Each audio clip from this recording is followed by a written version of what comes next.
এই যে পহেলা বৈশাখ গেল না, পহেলা বৈশাখ উদযাপন করছে যুবক যুবতীরা।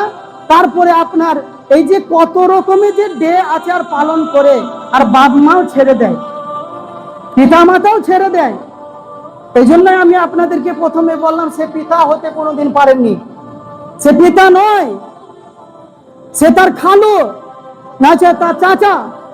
এই জন্য সে গাইড করতে পারে না।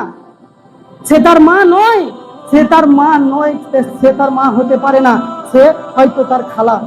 এই জন্য তাকে গাইড করতে পারে না, তাকে শিষ্টাচার দিতে পারে না।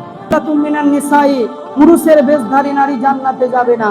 পুরুষের জুতা স্যান্ডেল পরে যারা, পুরুষের শার্ট প্যান্ট পরে যারা, পুরুষের বেশধারী নারী যারা চুলকে ছোট করে রাস্তা রাস্তায় ঘুরে বেড়ায়, তারা জান্নাতে যাবে না।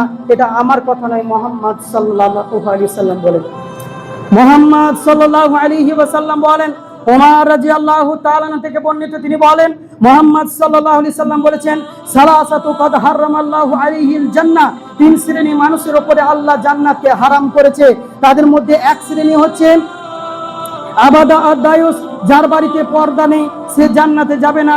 আল্লাযী ইউকিররু ফি আহলিহিল খাবিস, যার বাড়িতে বেহায়াপনা সুযোগ দেওয়া হয়েছে তার বাড়ি টোটালি জাহান্নামে যাবে। এ কথা মুহাম্মদ সাল্লাল্লাহু আলাইহি সাল্লাম বলেন। কেন বললাম বলুন তো?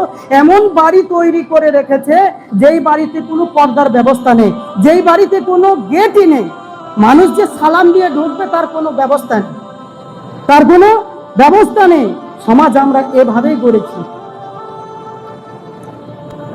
যার বাড়িতে পর্দা নেই, দিন রাত চাচা ঢুকছে, মামা ঢুকছে, গ্রামের নানা ঢুকছে, গ্রামের আরো কেউ ঢুকছে।